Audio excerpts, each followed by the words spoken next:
Hello friends, তো আজকে আমি বানাবো ছোলার ছাতু। তো ছোলার ছাতু বানানোর জন্য আমি ছোলাটাকে প্রথমে 6 থেকে 7 ঘন্টা ভিজিয়ে নিয়েছি। এরপর আমি জল ঝরিয়ে ছোলাটাকে ভালোভাবে শুকাতে দিয়েছি। ছোলাটা একটুখানি ময়েস্ট হয়ে থাকবে। ছোলা আমার অলমোস্ট শুকিয়ে গেছে। ছোলা অল্প একটু ময়েস্ট থাকবে।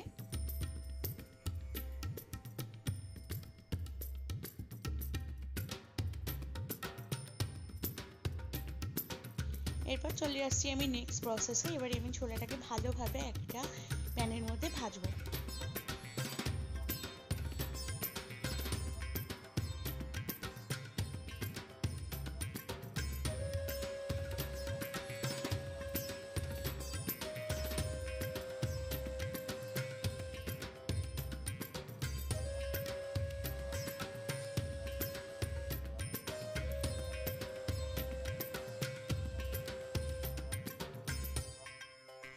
ছোলাটাকে আমরা ততক্ষণ ভাজবো যতক্ষণ না পর্যন্ত ছোলাটা কালার চেঞ্জ করছে।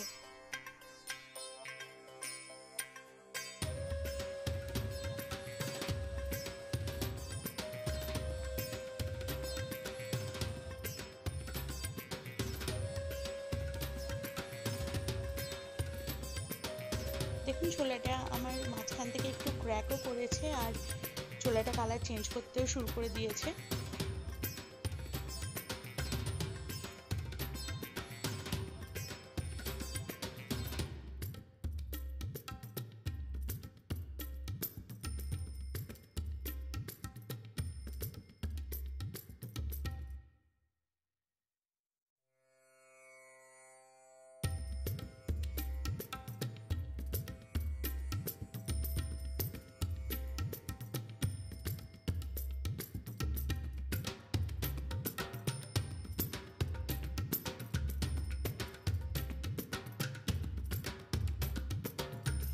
আমাকে আর কিছুক্ষণ ছোলাটাকে ভাজতে হবে, তারপরেই আমার হয়ে যাবে। মোটামুটি 5 মিনিটের মতো আমি আর এটাকে ভাজবো।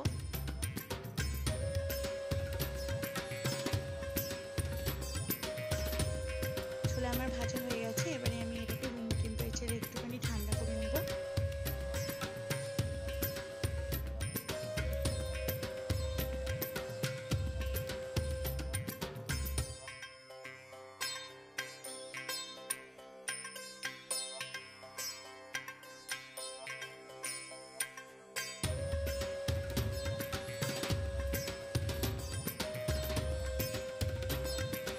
ছোলা আমার ঠান্ডা হয়ে গেছে। এবারে আমি সেটাকে গ্রাইন্ড করে নেব।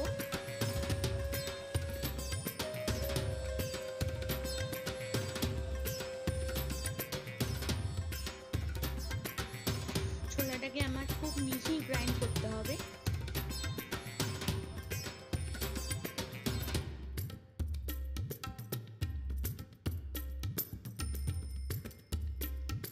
দেখুন খুব সুন্দর গ্রাইন্ড হয়েছে, একদম মিহি হয়ে গেছে। যেরকম আমরা বাইরে থেকে ছাতু কিনে খাই ঠিক সেরকম হয়ে গেছে।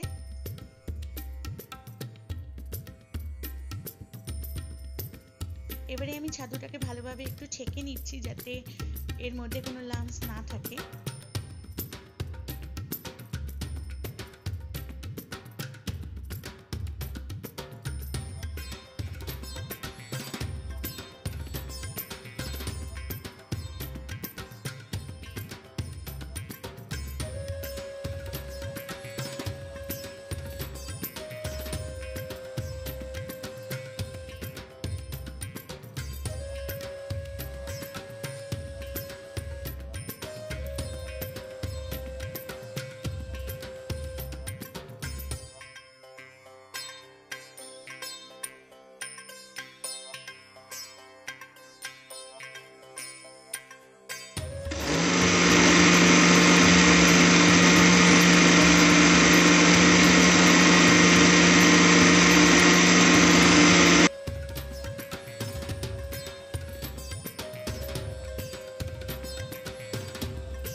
আর প্রথম প্রসেসের মতো ছাতুটাকে ছেঁকে নেব।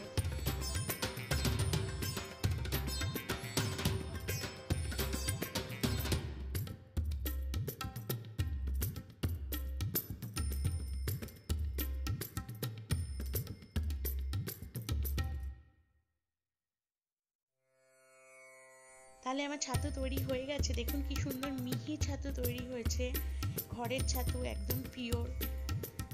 তো এরকমভাবে আপনি ঘরের মধ্যে ছাতু বানিয়ে আপনি নানা রকমের রেসিপি করে খেতে পারেন।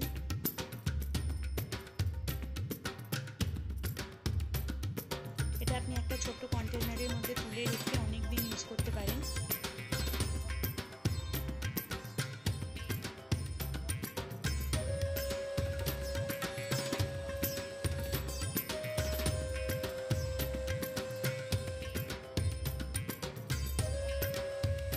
ছাতু বলতেই আমার যেটা প্রথমে মাথায় আসে সেটা হচ্ছে ছাতুর শরবত, খুবই প্রিয়, যেটা খেলে শরীর ঠান্ডা থাকে, খুবই হেলদি অ্যান্ড টেস্টি।